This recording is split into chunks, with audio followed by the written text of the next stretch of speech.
ये हम आपको पक्की बात बता रहे हैं। जब हमारा ब्रह्मचर्यहीनता जितनी बढ़ती चली जाएगी, तो ओवर थिंकिंग उतनी बढ़ती चली जाएगी और निगेटिव चिंतन बढ़ता चले जाएगा, तो उसको जहाँ विश्राम है उसका नाम डिप्रेशन।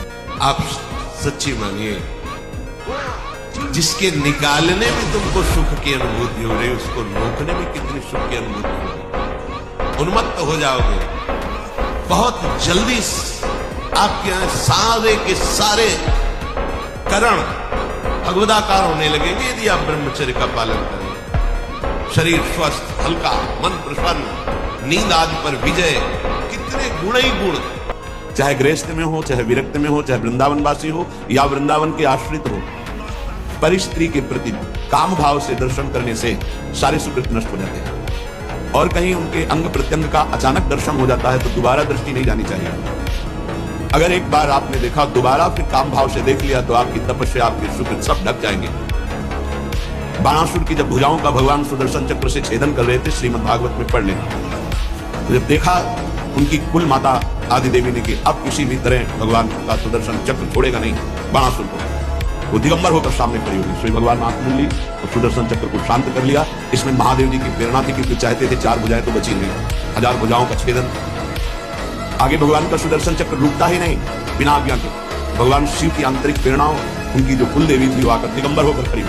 भगवान ने वहां लिखा है, यदि किसी के अंग प्रत्यंगों का दर्शन हो जाए तो सारे सुकृत नष्ट हो जाते हैं। इसलिए पर शब्द लिखा हुआ है। गृहस्थ में भी है तो जो पराई माता बहनें हैं, अगर वृंदावन का आश्रय लियो भगवत मार्ग के पति को, तो दृष्टि एक बार जाने में क्षमा है। अचानक आप जा रहे थे, दृष्टि पड़ गई आप नीचे, मन यमुना के किनारे कोई स्नान कर रही माता बहन, अचानक दृष्टि गई तो आपकी असावधानी थी, आप सावधान हो जाइए। दोबारा यदि काम भाव से भरकर देखा तो देखने मात्र से आपके सुकृत नष्ट हो जाएंगे, जो आपको परमार्थ में बढ़ाने वाले हैं।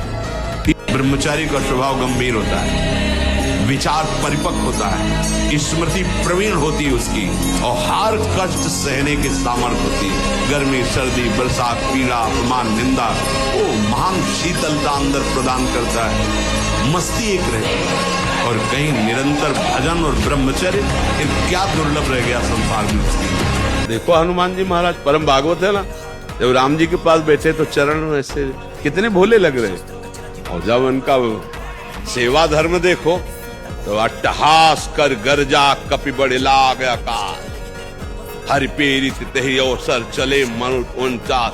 अट्टहास किया तो राक्षसियों के गर्भ गिर गए, पूरी लंका में एक दहाड़ में सर्रा दिया। जय श्री राम। गुरुदेव बड़े निर्दयी हैं और भगवान बड़े निर्दयी। देखो ना, उनके लिए हमने ये किया और वो हमारे लिए क्या कर रहे। उपासक को भ्रम हो जाता है।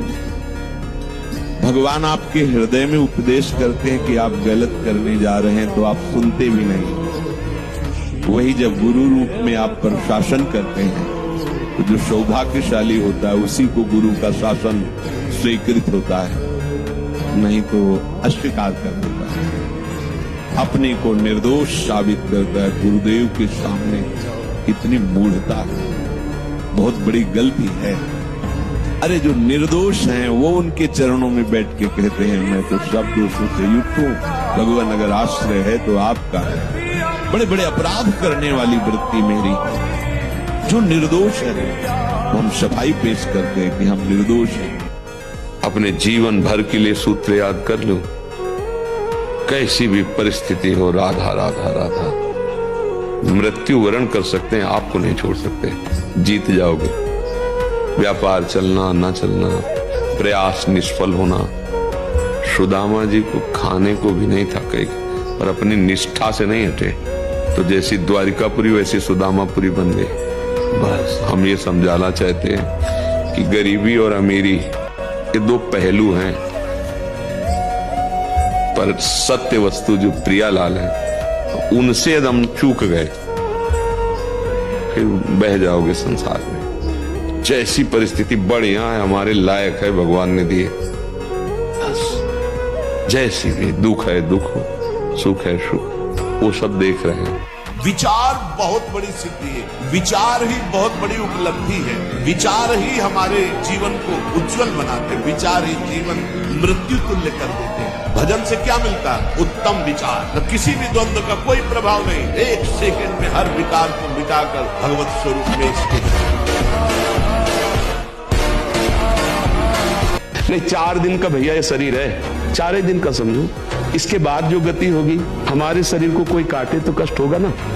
तो किसी भी जीव को वैसे ही अपना शरीर प्यारा है। आप बकरा है, मुर्गा है, किसी भी जीव को दुनिया करे आप हमारे पास आए, हम आपको जो बता रहे, किसी भी जीव को कष्ट देना हमारे ऊपर पाप लग रहा है, उसे भोगना पड़ेगा। इसलिए हम तो प्रार्थना करते हैं हाथ जोड़कर कि आप मदिरा मत पियो, मांस मत खाओ, पराई माता बहनों से बेविचार मत करो, संयम और धर्म का पालन करो, तो सुखी रहोगे। अनन्य भक्त श्री चंद्रहास महाराज, उनके पावन चरित्र का अपने लोग श्रवण करते हैं, इससे भक्ति बहुत घनीभूत होती है। केरल देश में एक परम मेधावी सुधार्मिक नाम के राजा राज्य करते थे। धर्म पूर्वक चलना, प्रजा का पालन करना और भगवान नाम जप करना, शास्त्र विधि से बिल्कुल कभी प्रतिकूल एक भी आचरण जीवन में नहीं किया। उनके यहाँ महाभागवत चंद्रहास का प्रादुर्भाव होता है। भगवान के भक्तों का जिस कुल में प्रादुर्भाव होता है, वो कुल, वो ग्राम, वो नगर, वो देश परम पूजनीय होता है। ये महाभाग्यशाली मूल नक्षत्र में प्रकट हुए। लौकिक में अमंगल माना जाता है, और भाव में देखो तो मूल कौन है? नक्षत्र भगवान। ऊर्ध्वमूल मधा शाखा सत्यम प्राहुरव्यम, सबके मूल कौन है? श्री भगवान। किस नक्षत्र में पैदा हुए? मूल में, भगवत स्वरूप। और लोक में माना जाता है कि मूलन में पैदा हुआ है लड़का, अमंगल है, कुछ नष्ट ही होगा। संसार बड़ा विचित्र है। जैसे बालक रोता है, ऐसे उनकी आवाज कृष्ण कृष्ण। आनंद हुआ सुधार्मिक राजा को कि हमारे कोई महाभागवत पधारा है। किस बात का डिप्रेशन है? क्यों डर रहे हो? तुम्हारा पाप तुम्हें डरा रहा है। जिस मन को हमें सच्चिदानंद चिंतन में लगाना चाहिए, उस मन को हमने गलत चिंतन में लगाया। जिस शरीर से हमें सद आचरण करने चाहिए, हमने गलत आचरण किए, तो परिणाम भोगना पड़ेगा। आपका मन ही आपको दंड देगा, आपकी बुद्धि ही आपके विपरीत हो जाएगी। बुरी दशा आने के पहले बुद्धि बदली जाती है। भगवान परशुराम जी ने 21 बार अकेले संपूर्ण भूमंडल के राक्षसी स्वभाव वाले क्षत्रियों का विनाश किया। 21 बार घूम घूम करके अकेले फरसे से। क्यों? बाल ब्रह्मचारी। जहां देखो वहां ब्रह्मचर्य की महिमा प्रकाशित होती, तो ब्रह्मचर्य तो रहना नहीं चाहता कोई। और ये सब दवाइयां खा के थोड़ी बल बनता है। दवाइयां खा के बल नहीं बनता, बल बनता है संयम से, नियम से। अगर संयम नियम में रहो, नमक रोटी भी खाओ, तो आप अच्छे बलवान हो जाओगे, आपका शरीर आकर्षणकारी हो जाएगा। और ब्रह्मचर्य ही आलस्य, प्रमाद, भोगों का चिंतन, मन का डिप्रेशन में पहुंचना, कमर में दर्द, टांगों में दर्द, सर में दर्द, घबराहट होना, बिना किसी कारण के मन भयभीत हो रहा है, भोजन अपच हो रहा है, बिना किसी प्रक्रिया के वीरनाश हो रहा है, बिना किसी प्रक्रिया के। ये मृत्यु है। तुमको हमारी बात पे विश्वास करना होगा कि आज से पीछे बात भूल जाओ, ठीक है? बात पे विश्वास करो कि तभी तो बनेगा। आज से जो भी पीछे हुआ उसे भूल जाओ। पाप हुआ कि पुण्य हुआ सब छोड़ो, आज से संभालो।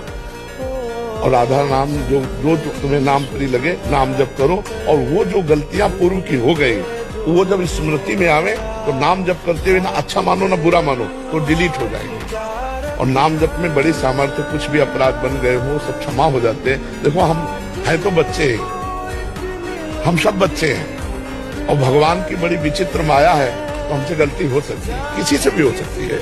मतलब ऐसे मैं सत्य वचन कहता हूँ, कुसंग त्याग करके प्रभु को अपना मान करके थोड़ा भी नाम जप करके देखो आपको कैसा अनुभव में आता है। ये आपके हाथ की बात है, ये भगवान के ऊपर मत छोड़िए।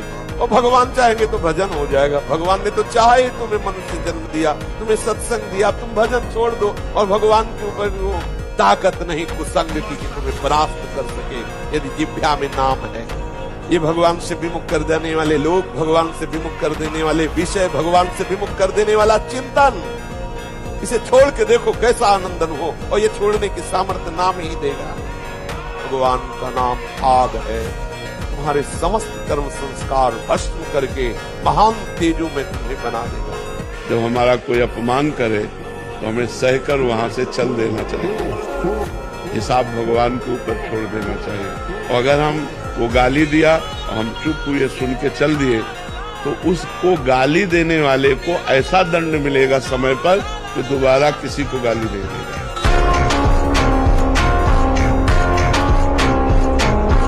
डर लगता है परीक्षा से, परीक्षा डर, ऐसे फेल हम कैसे हो जाएंगे? अगर हमसे चूक हुई है और हम फेल हो जाते हैं तो बर्दाश्त है, अगली बार हम फिर और पढ़ाई पढ़ेंगे, अगली बार हम और हिम्मत करेंगे। हम भगवान के अंश से हारने वाले नहीं हैं। टेंशन किस बात की? टेंशन के टेंशन बन जाओ तो भगवान के दास हो जाओ। विचलित होने की जरूरत नहीं कि 4 महीना हो गया नाम जप करते, अभी हमें अमुक सिद्धि नहीं आई, इतना समय हो गया, अमुक लाभ नहीं मिला। ये जो तुम्हारी भोग प्रवृत्ति है यही तुम्हारे मन को गंदा कर देती है और गंदे मन के विचार हैं कि नाम से मेरे को लाभ नहीं मिला, इतना समय हो गया। सावधान, नाम कभी व्यर्थ नहीं जाता। इसीलिए मैं कहता हूं कि निरंतर नाम जप करो। अगर नाम में अंतर मिला और वासना ने अपना खेल तो फिर तुम्हारा मन मलिन हो जाएगा, भजन की तरफ नहीं लगेगा, लगेगा अरे कोई लाभ नहीं, ये सब केवल अर्थवाद जैसी बातें की जाती है कि नाम जप करो तुम्हारा मंगल हो जाएगा, तुम निर्विकार हो जाओगे, तुम्हें परम शांति मिलेगी। कोटि कोटि जन्मों के भोग संस्कार हैं, कोई एक जन्म के थोड़ी, नाम सबको मिटा रहा है। एक जन्म के होते तो कुछ दिनों में साफ हो जाते, करोड़ करोड़ जन्मों के पाप भोग संस्कार हैं, उनको नाम मिटा रहा है। खूब अधिक से अधिक निरंतर नाम जप करो। ये जो तुम्हें भोग खींच रहे हैं ना, तो न जाने कितने जन्मों के भोग संस्कार तो नाम ने मिटा दिए, अब करोड़ों जन्मों के हैं तो नाम मिटा रहा है। तुम धैर्य पूर्वक जपते रहो। तुम यदि प्रबल पुरुषार्थ ना करोगे तो तुम्हारी स्थिति नहीं बनेगी। प्रबल पुरुषार्थ, बहुत प्रयत्न करके निरंतर नाम जप करने का प्रयास करते रहो। अविरल अखंड नाम जप करना, यही वह प्रबल पुरुषार्थ है। नाम लेने से सर्व पाप नष्ट के बाद जब ज्यों ही आनंद मिलना आरंभ होगा, त्यों ही तुम वाणी से नाम छोड़कर एक भी शब्द उच्चारण करना और नहीं चाहोगे, जब नाम का आनंद मिलेगा। अतः नाम खंडित ना होने पावे, अंतराय ना पड़ने पावे, निरंतरता अखंड नाम जप। क्योंकि खंडित होने पर भोग प्रवृत्ति को छिद्र मिल जाता है और वो हृदय में प्रवेश करके नाम जापक को दुख प्रदान करने वाली भावना, मलिन भावना प्रकाशित कर देती है। इसीलिए हम तुमसे कहते हैं कि खाते पीते सोते जागते उठते बैठते चलते फिरते हर समय नाम जप करो। लक्ष्यहीन भटकने से मन विषयों में बंध जाता है और जब मन विषयों में बंध जाता है तो उसे नाम अच्छा नहीं लगता, कड़ुआ लगता है, फिर गलत अनुभव बुद्धि कराने लगती है। ये गलत बुद्धि जो अनुभव कराई उसी का प्रश्न है। ये तन्नास्तिक कर्मजम लोके वाक्यम मानस में वा यन्न छपयते पापम करो गोविंद कीर्तनम। कर्मजात, वाचिक और मानसिक कोई भी ऐसा पाप नहीं है जो इस कलयुग में भगवान के नाम जप नाम कीर्तन के द्वारा नष्ट ना हो जाए। भय किस बात का? केवल नाम लो, तुम्हें और कोई मतलब नहीं कि तुम्हारा परिवर्तन हुआ कि नहीं, तुम्हें आनंद मिला कि नहीं मिला। तुम एक बार आज्ञा पालन करो, केवल नाम जप करो। गोस्वामी तुलसीदास, जिनकी कलम से रामचरितमानस निकली, जो आज भी करोड़ों लोगों की आस्था का आधार है। कभी सांसारिक मोह में फंसे तुलसीदास जब अपनी पत्नी के शब्दों से जागे तो उन्होंने जीवन भर ब्रह्मचर्य और राम भक्ति को अपना लिया। संयम और भक्ति ने उन्हें अद्वितीय सामर्थ्य दी। उनकी कविता में साधारण नहीं बल्कि अमर तत्व बस गया। तुलसीदास सिखाते हैं ब्रह्मचर्य और भक्ति मिलकर मनुष्य को ईश्वर के दर्शन तक पहुंचा सकते हैं। सच्ची शक्ति इच्छाओं को जीतने में है और सच्ची विरासत आत्मा को भगवान में समर्पित करने में। आज भी हर राम भक्त की जुबान पर उनका लिखा हुआ दोहा गूंजता है और यह सिद्ध करता है कि संयम से निकली वाणी सदियों तक अमर रहती है। जय युवा शक्ति, जय ब्रह्मचर्य।